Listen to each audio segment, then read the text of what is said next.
Welcome back to the grind for another Necropolis quick guide. The final path, path 6, starting here with Odin. Now, the node for this path is mixed up, so after a special attack from the defender, the controls are reversed for 5 seconds. Now, if you're quick with dexing the last hit of the special attack and attacking in, you can do so before the controls reverse, but you'll want to keep in mind that if you bait a special attack, go in for a combo, and they immediately get another bar of power. When they throw that special attack, you're likely going to still have reverse control. So you're going to want to be cautious about controlling when they throw special attacks and being ready with the reverse controls if that's the case. And sometimes during a special attack, if you're allowing them to throw them or they happen to throw it during the wrong time, you might have to use reverse controls at first and then halfway through the special attack start dexing normally to avoid the remainder of the hit. So something to keep in mind, that one can be annoying. I know a lot of people don't like reverse controls and specifically brought counters for reverse controls. I don't mind reverse controls, and I was able to adapt fairly quickly and get through it. So with Odin, his boon node is that he doesn't take damage unless he has 6 buffs. Now, in order to get him to have 6 buffs, you have to knock him down twice to give him 2 Odin Force charges, and then let him throw a special 1. And then you have to knock him down 2 more times to give him 2 Odin Force charges, and let him throw special 2 to refresh buffs. Unfortunately, that only gives you 5 buffs on Odin. So what you have to do is also let him throw a heavy attack into you. When he charges a heavy attack, you're both going to be indestructible, unstoppable, and special locked. And so you're not going to take any damage or any negative effects from him throwing the special attack. But when he lands the heavy attack, but when he lands the heavy attack, he's going to gain an energized buff. If he has 2 Odin Force charges, he'll gain a ton of energized buffs, which will allow him to gain a lot more power a lot faster, and have a bunch of them, making it easier for him to maintain buffs. But you really only need him to have the 1, and then you push him to a special 2 to keep them all refreshed. And then if you are doing it with Aegon and you don't want to lose your combo by letting him hit into you, once you're over 300 combo, you'll have fury buffs on you when you attack, and then when you knock him down, he'll actually copy those fury buffs, and then he'll have enough buffs for you to do damage. And the important thing is keep pushing him to the special 2 and stay close. So you want to stay aggressive. You don't want to have to be dexing away too often and keeping distance, because then his buffs start to expire. When you're close to him, they stay paused, and then when he throws a special 2, they refresh. So keep that in mind. The next is Clairvoyant, Black Widow Clairvoyant, and you're going to be immune to all of her debuffs, which usually gives her power. When she throws her special 1, her immunities is going to cycle every 6 seconds. So if you're going to throw a special 2 with Aegon and get some bleed, you're going to want to wait until it switches off of bleed. And then once she gets to 20 charges, she's going to get a death touch, so any hit will knock you out. So you're going to want to be more cautious around that point. And really, it's just she's going to be gaining lots of power. And you're going to have reverse controls most of the time because she'll be throwing specials often. I preferred pushing her to a special 2 and then just getting a lot of space. It was easy just to keep dashing back, whether or not the controls were reversed, to keep distance. The special 1, if you end a combo and then she throws it, you have to be really prepared and know whether or not you have reverse controls so you can dex right away. Alternatively, you might want to just stop your combo before the last hit. And then we've got Shang-Chi, which is a bit of a weird one. With Aegon, it's probably easier just to ignore the node and just blast through it. But what you want to do is he gains chi charges when you complete the combo prompts. And you also get those effects on you. So when you do a full combo starting and ending with a medium attack, that triggers a stun on yourself. And so you want to be very cautious of doing that and not do it at all until the last stage. If he throws a heavy or a special attack with no chi charges, you're going to take a burst of damage. So you want to complete the prompts. And once you do it one time, it's not going to work a second time because it won't be readied. In order to ready them again, you can throw a heavy attack and knock him down with a heavy attack, and they'll reset. In phase 2,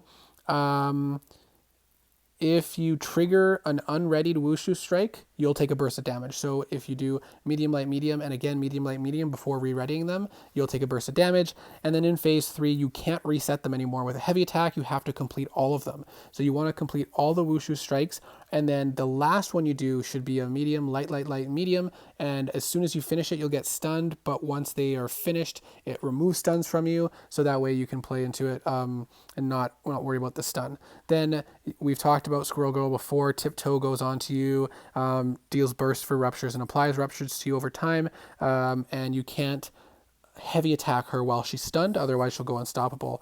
The node itself isn't, it's just, again, you're dealing with the reverse controls here and there. And then you have Silver Centurion. Same thing. Either you're just blitzing it down with Aegon. You want to try to get him to 2 bars of power and bait a special attack before he gets locked on, because after that, he's pretty much always going to be locked on. And when he is locked on, his special attacks will not consume power.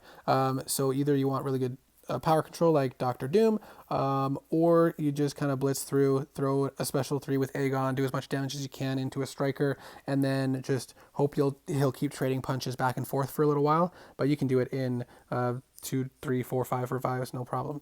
And then Spider-Man 2099, not too big of a problem. Again, it's just every 10 seconds he gains a power gain passive, and it's removed by taking a blocked hit, whether it's a basic attack or a special attack. And you can reset the timer by blocking as well.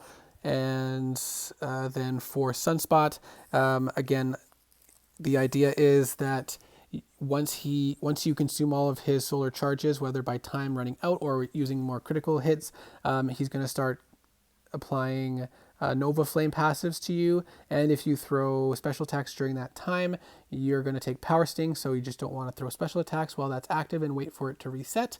And remembering the reverse controls, which I didn't find to be too difficult with Sunspot.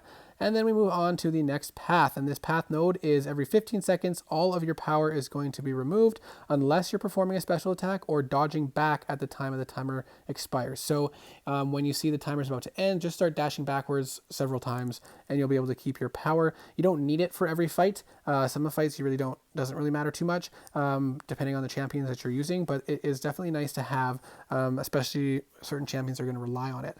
And then for this specific fight, basically you only do damage when you're doing her abilities. So she's going to start off with the intercept one, and every time you land an intercept, you're going to deal a burst of damage and 2% of her max health, and then it's going to switch into the hitting the blocked hits, and that's going to deal 0.25% of her max health with each blocked hit. So you're going to want to attack into her block until it resets to intercepts, and then vice versa. Keep doing that.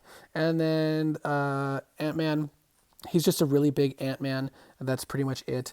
You don't want to end your combos because if he glances a combo ending attack, he's going to stun you. I made that mistake several times before I figured that out.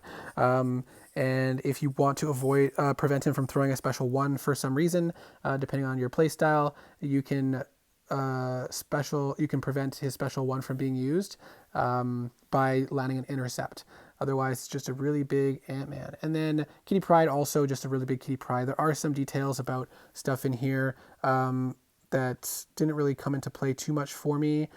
But if you the combo meter if you cross the 10th hit on the combo meter, it must be a light attack, or she gains some damage over time resistance if you're using damage over time. And then phase 3, any blocked hit of the special 1 gives her 2 bars of power. It also puts a taunt on her and 8 prowess. And whenever she activates a special attack, you're going to get a bulwark passive increasing block proficiency. So none of that really mattered too much for me. You can just nuke her down with Aegon. And then we've talked about Sandman a lot in the past. Again, the node is just the trap node. You just want to be dashing back if you want to keep your power. But the boon node, he's going to get lots of resistance ups, and you can decrease them. He gets 5 when you parry, and he gets 10 with a special 1.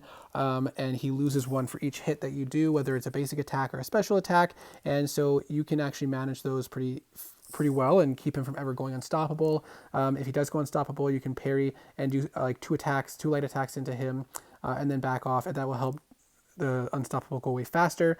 And then while he's close to you, you'll be rooted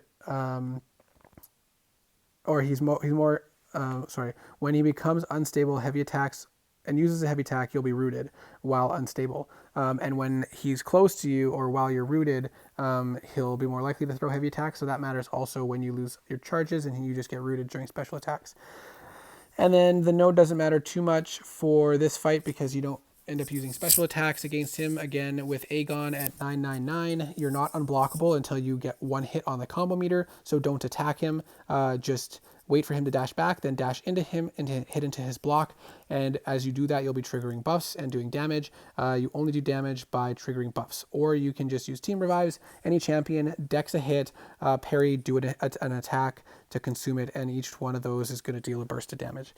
And you just repeat that. And then Null, pretty straightforward, just push into a special 2, try to avoid taking blocked hits, because each blocked hit from a basic attack is going to deal 5% of your health.